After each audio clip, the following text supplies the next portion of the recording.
بسم اللہ الرحمن الرحیم ان الذین یؤذون اللہ ورسولہ لعنہم اللہ فی الدنیا والآخرہ۔ حضرات، میں سب سے پہلے اپنے پورے علاقے کی یہ ساری عوام، ساری شخصیات، بالخصوص محترم جناب حافظ محمد یعقوب صاحب اور قاری خلیل صاحب اور بھائی محمد بخش صاحب اور بڑے نوجوان متحرک محمد نصر اللہ، محمد حبیب نواز، میں انہیں خراج تحسین پیش کرتا ہوں کہ جب اتوار کے دن، سنڈے کے دن، سنو، میری گزارش یہ ہے کہ آپ اگر میرے نبی سے پیار کرتے ہیں، ہمارے پیارے پیغمبر سے محبت کرتے ہیں، تو یارو آپ چند منٹ کے لیے یہ کاروبار بند نہیں کر سکتے تو پھر چھوڑ دو حرمت رسول کے نعرے لگانے۔ میں چاہتا ہوں میری بات خاموشی سے سنی جائے۔ میں چند منٹ لوں گا لیکن انشاءاللہ بات واضح کر دوں گا کہ مسئلہ کیا ہے۔ یہ آواز ذرا کھول کے رکھیں۔ میں ان تمام شخصیات کا شکریہ ادا کرتا ہوں کہ جب میں جلال پور چوک فورا پہ ریلی سے میں واپس آیا، اللہ کی قسم میرے دل میں درد تھا، میری آنکھوں میں آنسو تھے، میں رب کو گواہ بنا کے کہہ رہا ہوں میرے بھائیوں، میرے دل کو چین نہیں تھا کہ ایک ملعونہ کتیا، اسے یہ سمجھ نہیں تھی کہ تو ایک عورت ذات ہے۔ سنو، حالانکہ عورت کا مقام اور حیثیت کیا تھی آپ کے آنے سے پہلے عورت کو ردی کا ٹکڑا سمجھا جاتا تھا، ٹشو پیپر کی طرح مسل کے پھینک دیا جاتا تھا، عورت کی کوئی حیثیت نہیں تھی۔ لیکن امام الانبیاء، والی بطحا، سید الانبیاء، شفیع المذنبین، دونوں جہانوں کے سردار جب آئے، وہ نبی جس کا ظاہر بھی اعلیٰ ہے، باطن بھی اعلیٰ ہے، جس کی گفتار بھی اعلیٰ ہے، کردار بھی اعلیٰ ہے، جس کی صورت، سیرت، جس کا مکہ مدینہ، جس کا ظاہر باطن، جس کے اصحاب، جس کی ازواج، جس کی آل، جس کے بنات، جس کا دنیا میں آنا، دنیا سے رحلت فرمانا، یہ سب کچھ اعلیٰ ہے، جس کے بارے میں یہ نعرہ میرے سامنے لکھا ہوا ہے۔ سنو کہ وَرَفَعْنَا لَكَ ذِكْرَكَ، کہ اے ہمارے پیارے پیغمبر، ہم نے آپ کا ذکر بلند کر دیا ہے، ہم نے اپنی شان، آپ کا مقام بلند کر دیا ہے۔ اس کے بارے میں جناب ایک گندی عورت نے توہین کی، اسے پتہ نہیں ہے عورت کو عزت دینے والے آمنہ کے لال ہے۔ انہوں نے وہ تھے جنہوں نے کہا تھا کہ عورت اگر بیوی کے روپ میں ہے تو عورت جنت ہے شوہر کے لیے۔ وہ تھے، ارے میری بہن، تو نے میرے پیغمبر پہ بکواس کی ہے، تجھے پتہ نہیں ہے، تجھے عزت دینے والے وہ ہے جن پہ آج تو نے یہ گندی زبان نکالی ہے۔ انہوں نے کہا تھا کہ عورت اگر ماں کے روپ میں ہو تو ماں کے قدموں کے نیچے جنت ہے۔ انہوں نے کہا تھا کہ اگر عورت بیٹی کے روپ میں ہے، باپ بیٹی کی پرورش کرے تو وہ میرے ساتھ جنت میں ایسے ہوگا جیسے یہ دو انگلیاں ہے۔ سنو، انہوں نے توہین کی ہے۔ میں یہ بتا دینا چاہتا ہوں کہ انشاءاللہ ہم تاریخ رکھتے ہیں، جب جناب سلمان تصویر نے توہین کی تھی تو ممتاز قادری پیدا ہوا تھا۔ جب ایک راجبان نامی ہندو نے ایک نعوذ باللہ رنگیلا رسول کتاب لکھی تھی تو غازی الدین پیدا پیدا ہوا تھا جس نے بھری عدالت میں کہا تھا اے انگریز ججوں سن لو، تم عدالت کی ججوں کی توہین برداشت نہیں کر سکتے، یہ ایک اسٹیٹ کا جج ہے لیکن میں اس کی توہین کیسے برداشت کر سکتا ہوں جو پوری کائنات کا جج ہے؟ کہا سن لو، میں آج اگر پھانسی پہ لٹک جاؤں، مجھے 100 جانیں ملے، محمد مصطفیٰ کے لیے جانیں قربان کر دیں گے، لیکن پیغمبر کی حرمت پہ آج دوبارہ نہیں کر سکتے ہیں۔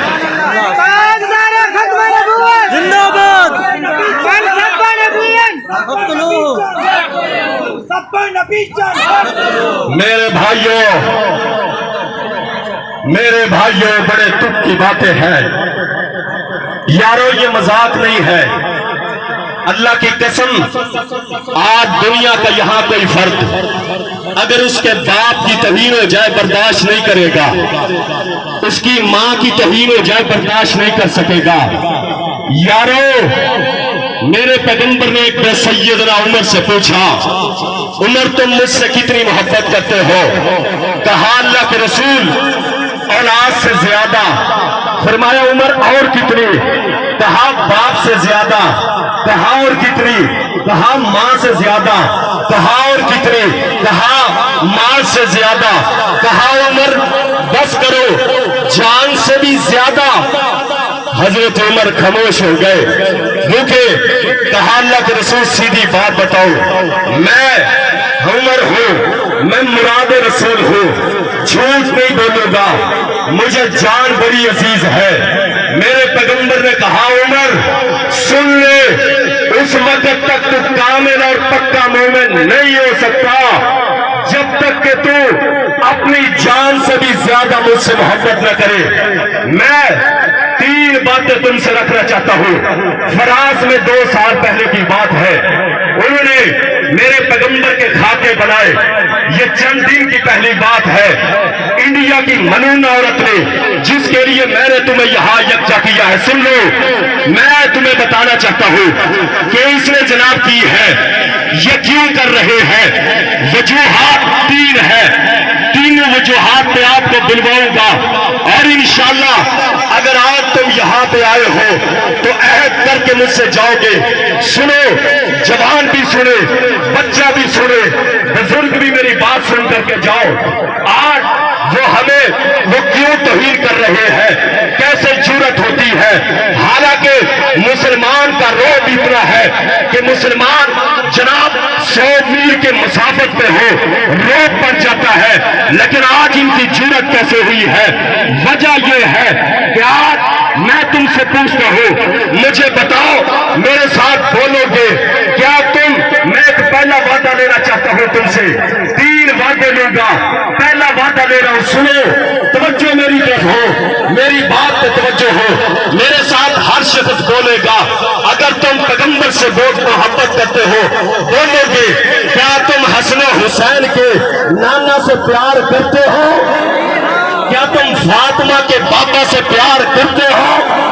کیا تم حضرت ابو بکر عمر کے داماد سے محبت کرتے ہو؟ کیا تم حضرت عثمان علی سے تو جناب سسر سے محبت کرتے ہو؟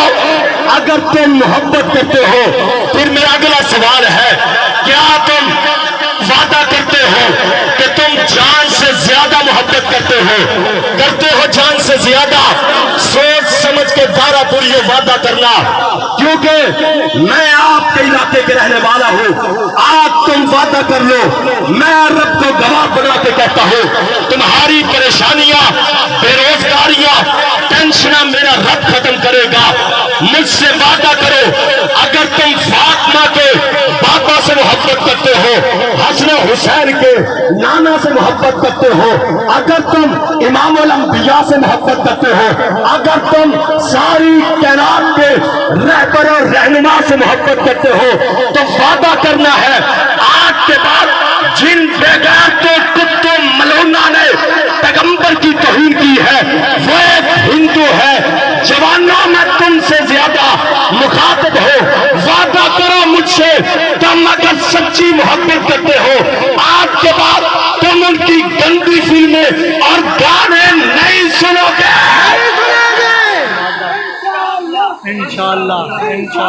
وعدہ کرتے ہو مجھ سے؟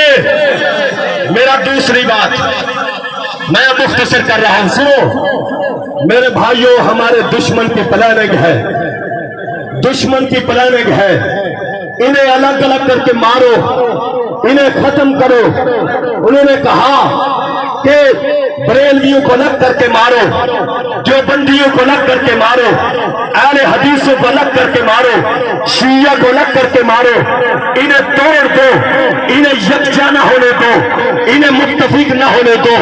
انہیں پتا ہے اگر یہ جو آج فرقوں میں بٹے ہوئے ہیں، خدا را سنے میری بات، میں رہوں نہ رہوں، میری باتیں نوٹ کر لینا، میری تو باتیں ایسی ہوتی ہے، میں جہاں جاتا ہوں ایجنسی کے لوگ ہوتے ہیں، باتیں نوٹ کر کے لے کے جاتے ہیں۔ یہ نوجوان بڑا بولتا ہے، سن لو میں کہتا ہوں، ہمارا دشمن ہمیں الگ الگ کر کے کمزور کر رہا ہے کہ انہیں مارو الگ کر کے۔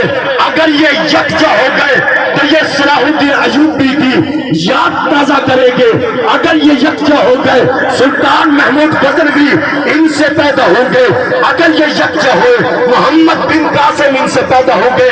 میں دوسرا عہد لیتا ہوں، ہمارے اختلاف اپنی جگہ پہ، ہماری ناراضگی اپنی جگہ پہ، لیکن ہم وعدہ کرتے ہیں ہم انشاءاللہ اہل بیت کی خاطر، اصحاب کی خاطر، محمد مصطفیٰ کی خاطر انشاءاللہ یکجا ہے۔ جہاں بھی ہماری ضرورت ہوگی انشاءاللہ ہم یکجا ہے۔ میرے بھائیوں جزاکم اللہ، سنو میری آگ میرا دل اتنا، میرے بھائیوں دارا پوریو، میں تمہارا ہی فرزند ہوں، میں تمہارے سامنے پلا بڑا ہوں، میں اپنی اس قوم کو یکجا کرنا چاہتا ہوں۔ خدا را نفرتیں مٹاؤ، دوریاں ختم کرو، یہ ہمارا دشمن۔ آج اگر ہم یکجا ہوتے تو ان بغیرتوں کی جرأت نہ ہوتی۔ انہیں پتا ہے یہ ایک مٹھی، ایک بازو، ایک دیوار ہے، آج مل جاؤ انشاءاللہ ہم عہد کرتے ہیں کہ کوئی نہ کوئی ہندوستان کی سرزمین سے جوان غیرت مند ضرور پیدا ہوگا جو انشاءاللہ اس ملینہ کو قتل انشاءاللہ کرے گا۔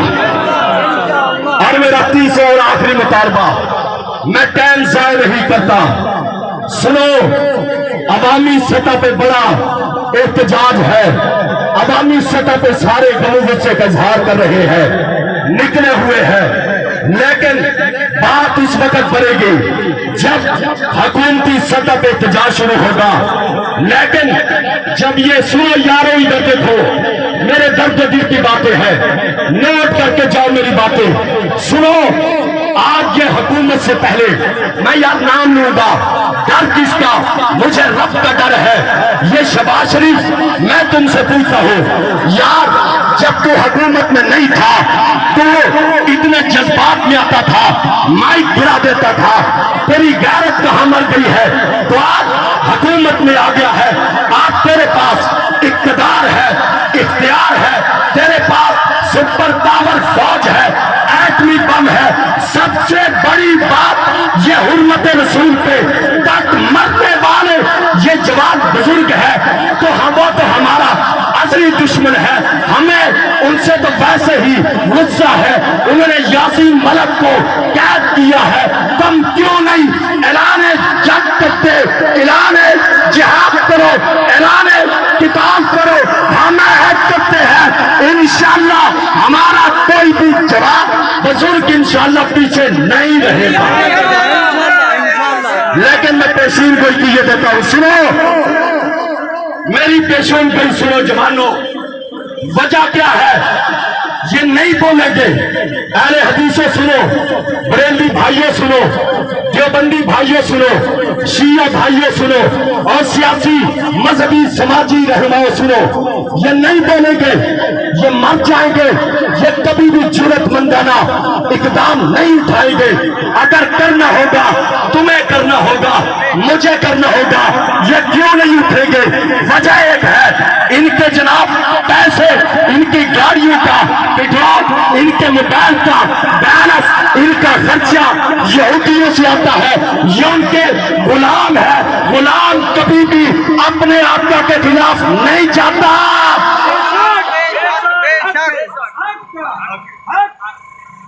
سنو دارا پوریو یارو، یہ درد دل کی باتیں ہیں، یہ آج کی بات ہے، یہ چند دن پہلے دیکھو وہ ایک 21 نوجوان کی بات کرو، ہر برادری سے جوان چلا گیا ہے.